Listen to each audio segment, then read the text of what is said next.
seuls des gens non éduqués, donc culturellement arriérés, voteraient pour l'extrême droite. À mon avis, ce n'est pas la manière juste de voir les choses. Si on regarde la répartition sociologique, on peut penser qu'une partie de l'électorat populaire qui a voté pour Jean-Luc Mélenchon et pour Yannick Jadot, l'électorat populaire non racisé qui a voté pour ces deux candidats, s'est reporté sur Marine Le Pen au second tour. Ce qui était prévu de longue date est donc arrivé. Face à son adversaire de choix, Emmanuel Macron a à nouveau gagné la présidentielle au second tour. Quelles leçons faut-il tirer de cette répétition de l'histoire? Où va la France? Les quotidiens de ce matin ne sont pas tout à fait d'accord à ce sujet. Macron réélu, merci qui? S'interroge faussement Libération, qui estime que la large victoire d'Emmanuel Macron, qui gagne avec 58% environ, est le fait de la mobilisation démocratique des Français qui se sont mobilisés pour contrer une extrême droite plus forte que jamais. Le Figaro parle de grandes victoires et de grands défis. Jamais sous la Ve République, un président n'était parvenu sans cohabitation à se faire réélire, note le quotidien de la droite traditionnelle. Emmanuel Macron domine un champ de ruines, martèle de son côté Mediapart. La stratégie qu'il a mise en place pendant 5 ans a donc été gagnante électoralement, mais elle ne peut qu'être perdante démocratiquement, les fractures n'ayant jamais été aussi béantes, estime le quotidien en ligne cofondé par Edoui Plenel. Pour y voir plus clair, j'ai invité sur ce plateau du média Stathis Kouvelakis, chercheur en philosophie, enseignant au King's College de Londres de 2002 à 2020 et membre de la rédaction de la revue Contretemps. Bonjour Stathis. Bonjour Théophile. Alors Emmanuel Macron commence-t-il ce nouveau mandat 2022-2027, donc Macron saison 2, affaibli ou renforcé? Bon, c'est un peu comme le verre à moitié plein ou à moitié vide. Je crois que la principale force de Macron, c'est la faiblesse de ses adversaires. Faiblesse relative, il faut dire. Donc tout dépend un peu de où on se place. L'extrême droite atteint un niveau historique, c'est vrai, mais la démonstration a été faite une fois de plus qu'elle ne peut pas avoir véritablement de dynamique majoritaire. On voit aussi les limites de sa base sociale, électorale et de la dynamique qu'elle porte, qui néanmoins l'a portée à 41 et quelques %, ce qui est évidemment un niveau jamais atteint, parmi les plus élevés pour une force d'extrême droite en Europe, il faut le souligner. D'un autre côté, la gauche n'a pas réussi à se qualifier pour le second tour. Néanmoins, elle est en voie de retrouver des forces grâce à la poussée de la candidature de Jean-Luc Mélenchon et de l'Union populaire. Donc, elle n'est pas encore un danger immédiat pour Macron, mais elle pourrait le devenir, et là des perspectives à l'évidence plus positives pour le Macron 2 que pour le Macron 1. Surtout si elle évite certaines erreurs qui ont été faites en 2017 notamment, même pour les législatives, et pendant la période de 2017 à 2022. Quelles sont ces erreurs ? Eh bien, je crois qu'en 2017, les législatives ont été clairement loupées pour la France insoumise.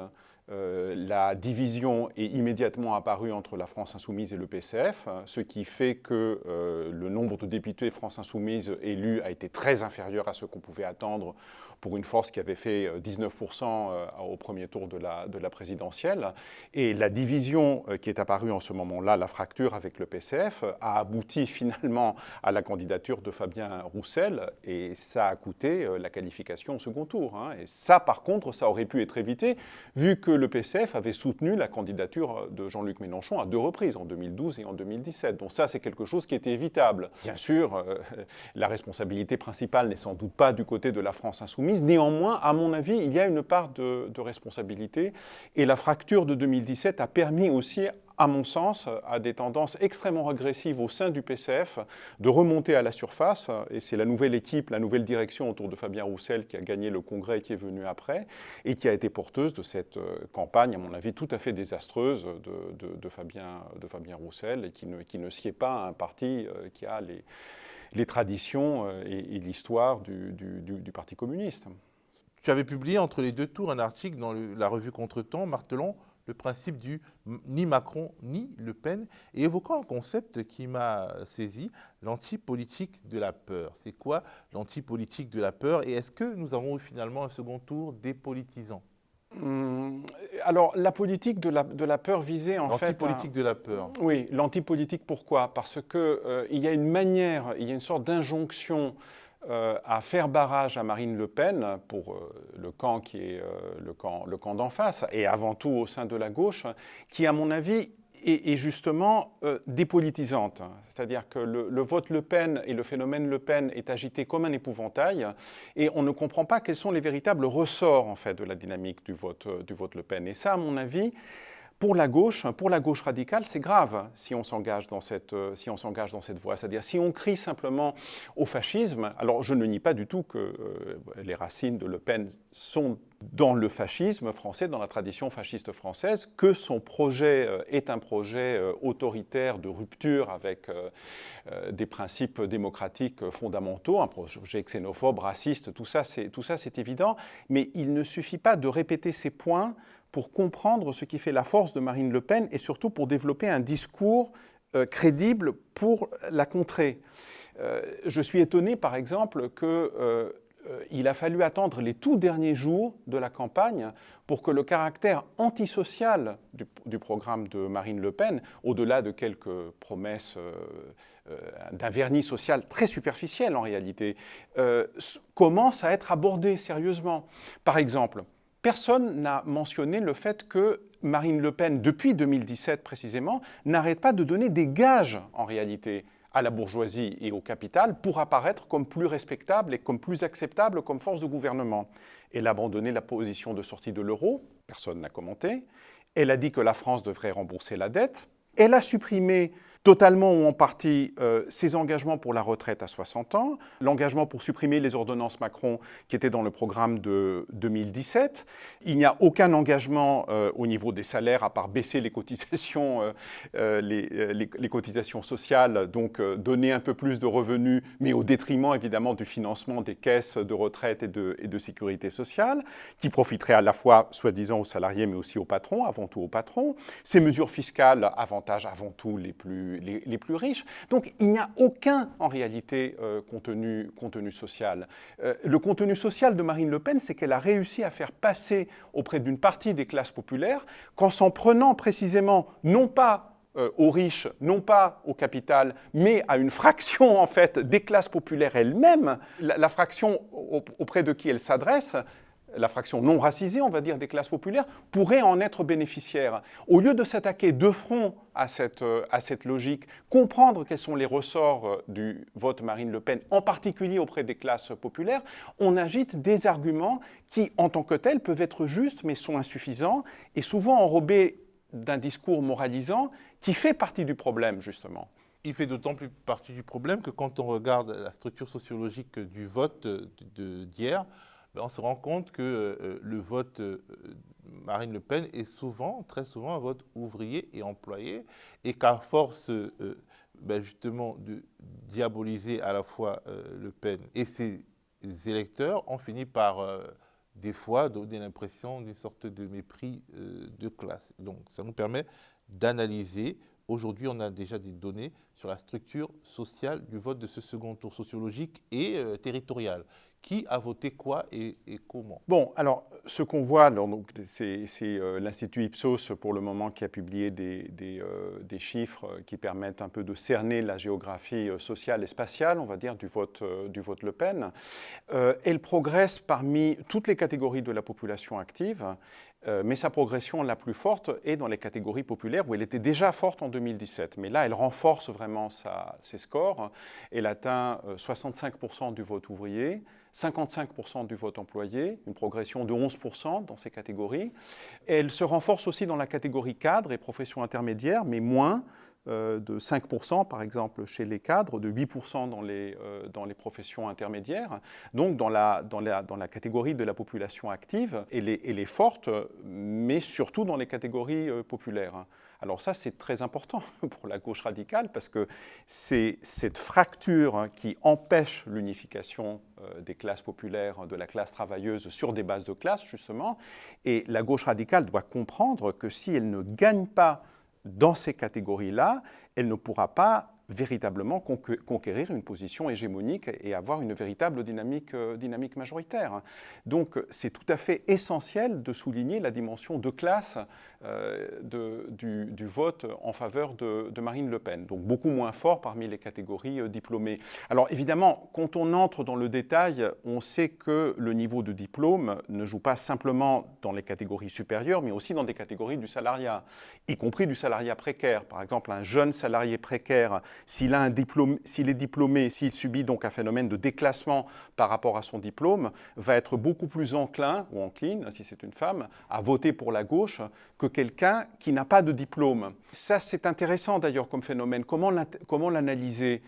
Il y a une analyse, à mon avis, fausse qui consiste à dire que plus les gens ont fait d'études, plus ils sont éclairés. À mon avis, ce n'est pas la manière juste de voir les choses. Enfin, ça peut jouer, mais ce n'est pas l'essentiel, à mon avis. Il y a l'idée qui fait partie d'ailleurs d'une vision de classe biaisée que seuls des gens non éduqués, donc culturellement arriérés, voteraient pour l'extrême droite. Il y a une autre manière de voir la chose qui me paraît plus intéressante, qui est celle que la sociologie permet de voir, qui est de dire que quand on n'a pas un diplôme, on est désavantagé dans le marché du travail, donc encore plus en position de concurrence par rapport à des groupes sociaux très proches en réalité, mais qui sont perçus comme des concurrents directs en quelque sorte. Et dans un contexte d'un marché du travail extrêmement dur pour les catégories populaires, surtout dans les régions qui vont très mal, des régions de la France qui perd justement, et pas de la France qui gagne ou qui perd moins, comparé à d'autres, eh bien ça c'est quelque chose qui peut pousser justement ce salariat d'exécution non racisé vers l'extrême droite. Et c'est ce qu'on observe. Par contre, dans des régions plus dynamiques et dans des fractions du salariat qui sont plus diplômées, donc qui ont plus de cartes en quelque sorte pour espérer pouvoir s'en sortir dans le marché du travail, ce phénomène de concurrence, de ressentiment, de conscience triangulaire comme on dit, c'est-à-dire où on se définit peut-être même avant tout par rapport à ce qui est en dessous de soi ou comme ce qui apparaît comme un concurrent direct mais très proche finalement, eh bien ça joue moins justement. Et donc là, il y a des phénomènes, des comportements politiques et électoraux qui sont plus favorables pour la gauche.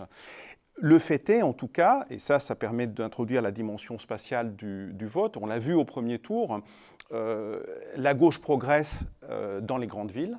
L'électorat Mélenchon fait preuve d'un dynamisme très important dans les grands centres urbains et dans la périphérie proche des grands centres urbains, à la fois dans les zones où vivent massivement des catégories populaires racisées, mais aussi dans les centres-villes, mais aussi dans les grandes villes universitaires.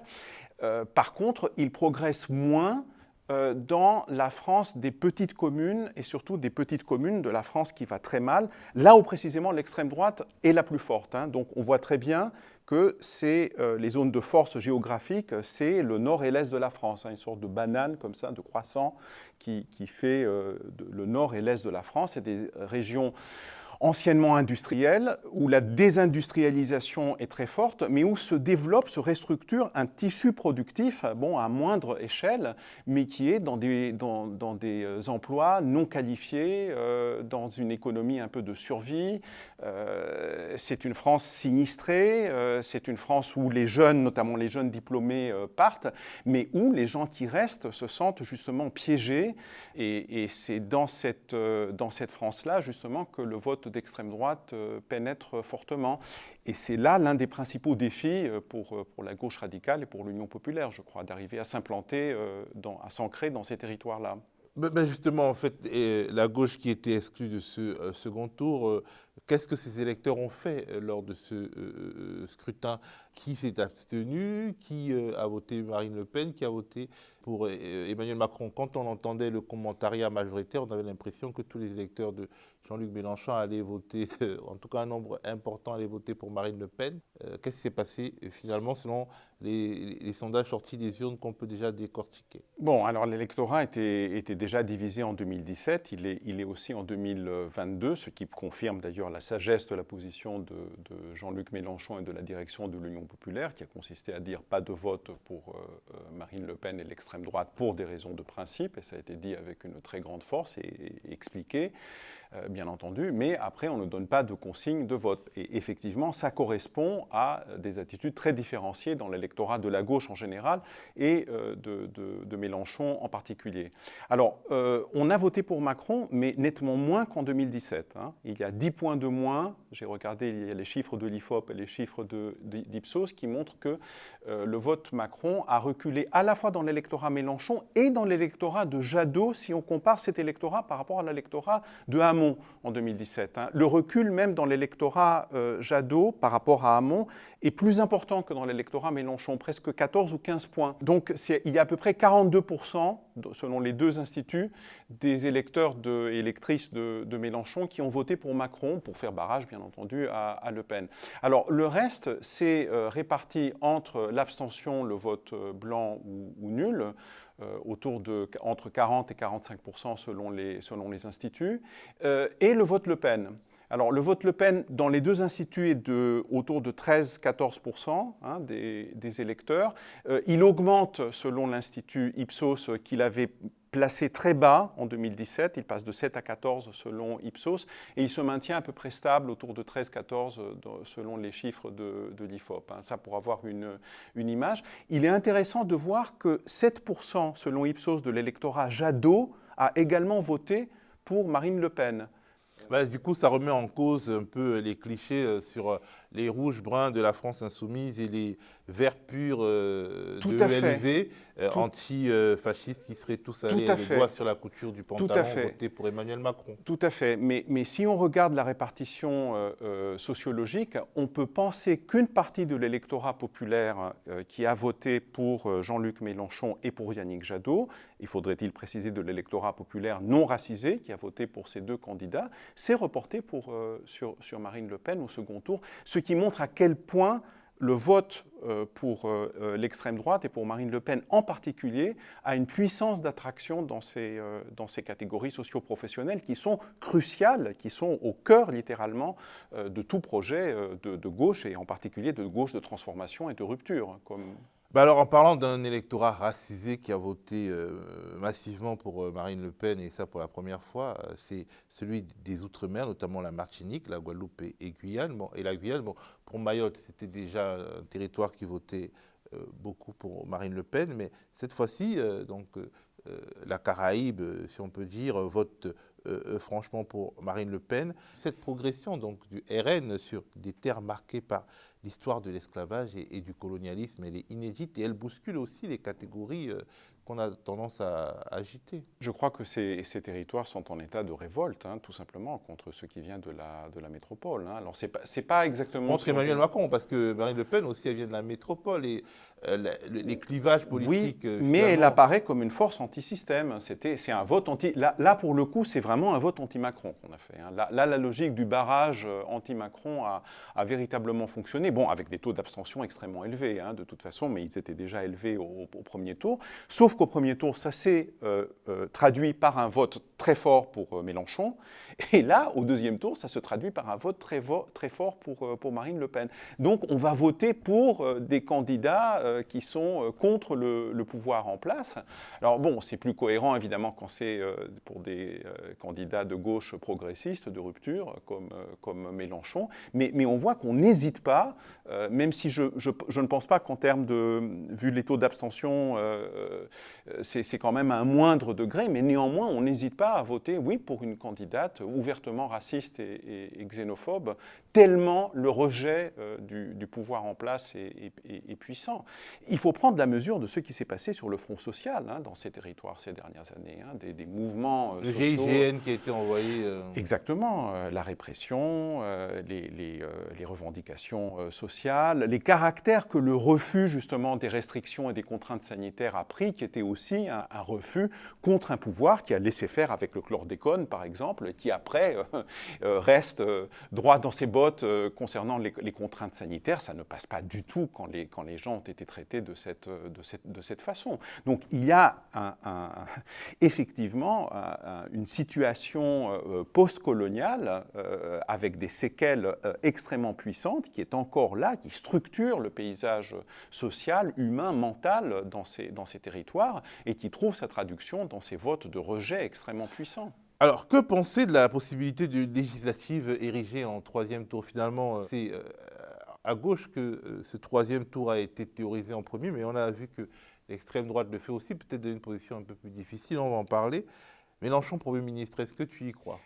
Bon, alors, la marche est haute, hein, ça il faut le dire. Jusqu'à présent, et en particulier depuis la réforme du quinquennat, on a vu que l'abstention pour les législatives augmentait encore plus, atteignait des niveaux 55%, je crois, en 2017. Cette abstention atteint avant tout les catégories qui peuvent voter pour la gauche, et notamment pour Mélenchon. Elle donne une surprime au camp qui a remporté l'élection présidentielle. Ça aussi, c'est clair. Donc Macron part avec un avantage quand même compétitif. Là, il sera intéressant, justement, les législatives seront un vrai test pour lui pour voir dans quelle mesure il sort effectivement renforcé de ce scrutin et dans quelle mesure les 58%, qui sont de toute façon un recul de 8 points par rapport au score de 2017, sont une victoire par défaut. Hein. Ça permettra de fixer la barre. Moi, je crois que ce qui est certainement jouable pour l'Union populaire et pour la gauche, surtout si elle s'arrive à s'unir avec une clarté programmatique et politique, hein, ça aussi c'est important. Hein, ce n'est pas simplement racoler des logos. Hein. Là aujourd'hui déjà, Mélenchon raison ELV accepte de concourir sous la bannière de l'avenir en commun. Le PCF est en discussion avancée et même au PS, certains acceptent le principe finalement de se soumettre à ce programme-là, qui est un programme de radicalité, ce qui revient à remettre en cause les lois El Khomri et à liquider enfin l'héritage du hollandisme qui a accouché du macronisme. Tout à fait. C'est ça, en réalité, c'est ça le message clé qu'il faut passer. Et là, il y a la possibilité d'une véritable dynamique à gauche, je crois. C'est effectivement... Alors, les sondages montrent qu'une majorité de Français espèrent une cohabitation juste après l'élection présidentielle. Alors, les pays voisins de la France vont encore dire c'est sacré français. Mais ce n'est paradoxal qu'en apparence, parce que la victoire de Macron, il faut le dire, est quand même essentiellement une victoire par défaut. Et elle est encore plus une victoire par défaut, je pense quand même maintenant, compte tenu de la tripartition du paysage politique qui s'est affirmée en 2022. Ce n'était pas le cas en 2017, hein, ça il faut le dire, il y avait une quadripartition hein, avec 4 candidats qui étaient très proches, entre 20 et 23% des suffrages au premier tour. Là, on a une tripartition de l'espace politique avec 3 pôles qui se dégagent très nettement, et la gauche qui est en train de retrouver des forces, hein, elle a quand même progressé de plus de 4 points par rapport à 2017 au premier tour, et surtout, il y a une force qui se présente comme une force porteuse d'une véritable dynamique à gauche, hein, autour de l'Union populaire. Ça peut se traduire précisément là par un regroupement des forces, mais aussi par une clarification politique qui, tu viens de le dire, permettra enfin d'apparaître comme une force qui a tiré les leçons du désastre à la fois du quinquennat Hollande, mais aussi de tout ce que la gauche de gouvernement a fait. Hein. Ça concerne le PS, ça concerne aussi le PCF. Hein. Il faut le souligner quand même. Le PCF a tiré une leçon complètement erronée avec la candidature Roussel des raisons de son affaiblissement. Il pense que c'est le fait qu'il n'a pas été présent à l'élection présidentielle qui a contribué à son effacement, sans voir qu'à chaque fois qu'il participait à un gouvernement en tant que force d'appoint du Parti socialiste, il perdait au moins la moitié de son électorat. Il oublie le désastre de la candidature Robert-Rue en 2002 et les 3,4% dont le PCF ne s'est jamais remis en réalité. Ce n'est pas la seule cause. Hein. Il y a d'autres raisons qui expliquent bien entendu le recul du Parti communiste français comme des autres partis communistes en Europe. Hein. Mais quand même, la participation en tant que force satellite du PS à des gouvernements a été un facteur décisif pour l'effacement du PCF. et la confusion d'ailleurs de son propre projet, de son image, et a ouvert le champ à une recomposition de la gauche radicale qui s'est faite ailleurs finalement. Avant le troisième tour dans les urnes, la rue pourrait elle aussi donner de la voix. Hier déjà, des manifestations anti-Macron s'organisaient alors que la République En Marche festoyait au Champ de Mars. On regarde quelques images.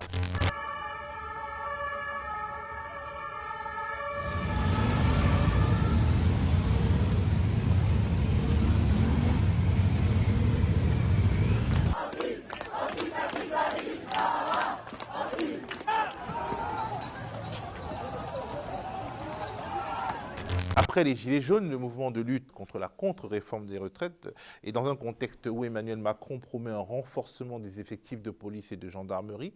La rue peut-elle encore donner de la voix et mettre le pouvoir macronien en crise, Statis ? Sans doute, elle peut le mettre, elle peut secouer le gouvernement Macron. On sait que l'agenda de Macron est un agenda qui consiste à aller encore plus loin dans le sens des réformes néolibérales, retraite à 65 ans, RSA soumis à conditions, aller encore plus loin dans la réforme de l'assurance chômage, privatiser tout ce qui reste à privatiser, je ne sais pas encore ce qui reste, faire du secondaire, de l'école une entreprise, sur le mode du marché. C'est le tout marché, de toute façon, généralisé. Ça va engendrer des résistances. Le fait que Macron gagne par défaut, le fait de la tripartition de l'espace politique, le fait qu'il est minoritaire en réalité, que c'est un projet qui est minoritaire, le bloc bourgeois, comme Palombarini et Amable l'ont montré, est un projet qui vise à forcer, par le biais des institutions, l'électorat pour qu'un bloc minoritaire puisse remporter des élections. C'est exactement ce qui s'est passé hier, justement. Donc, il y a effectivement la possibilité de les secouer, mais on n'arrivera véritablement à inverser la vapeur que s'il y a une alternative politique. C'est l'obstacle auquel se sont heurtées toutes les résistances sociales jusqu'à présent, y compris les mouvements sociaux très puissants qui ont marqué le quinquennat Macron, au moins jusqu'à la crise du Covid. Ça a été précisément ça, c'était que ça n'a pas pu s'articuler avec une dynamique au niveau politique suffisamment crédible. Donc, il faut tenir les deux bouts, le bout des résistances sociales, des luttes, des mobilisations, mais aussi celui de la construction d'une véritable dynamique. Et il faut bien voir que là, un cercle vertueux peut s'engager. C'est-à-dire qu'il faut voir que si on a le sentiment qu'effectivement à gauche on progresse, qu'il y a une dynamique, qu'il y a une perspective et une véritable alternative qui est en train de se construire, c'est quelque chose qui renforce aussi les mobilisations sociales et les luttes sociales. Sans se substituer à elle, bien entendu. Merci beaucoup, Statis Kouvlakis, philosophe, chercheur indépendant, venu décrypter avec nous ce second tour qui annonce des combats à venir.